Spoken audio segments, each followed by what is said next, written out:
તૈયાર અંગે સુપ્રીમ કોર્ટના ચુકાદાનું ભાજપના પ્રવક્તા ડોક્ટર અનિલ પટેલે સ્વાગત કર્યું છે। સુપ્રીમ કોર્ટના જજમેન્ટ અને અવલોકનને આવકારું છું। તેઓએ કહ્યું કે સુપ્રીમ કોર્ટે સ્પષ્ટ કર્યું કે મતદાર યાદી શુદ્ધિકરણનો હક ચૂંટણી પંચને છે અને રોહિંગ્યા અને બાંગ્લાદેશી જેવા ઘૂસણખોર સમર્થકો માટે કોંગ્રેસ અને વિપક્ષે એસઆઈઆરનો વિરોધ કર્યો હતો। કોંગ્રેસ અને વિપક્ષી પાર્ટી હંમેશા રોહિંગ્યા, બાંગ્લાદેશીઓ અને ગેરકાયદેસર ઘૂસણખોરોના સમર્થક રહ્યા છે।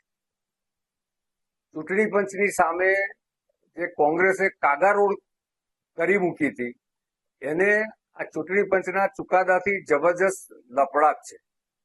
આ એ જ કોંગ્રેસ છે કે જ્યારે સત્તામાં હતી ત્યારે જુદી જુદી સંવિધાનિક સંસ્થાઓનો દુરુપયોગ કરતી હતી અને હવે જ્યારે વિપક્ષમાં છે ત્યારે સંવિધાનિક સંસ્થાઓ પર આક્ષેપો કરીને વિશ્વમાં દેશની સંવિધાનિક સંસ્થાઓનું નામ બગાડવાની કોશિશ કરે છે।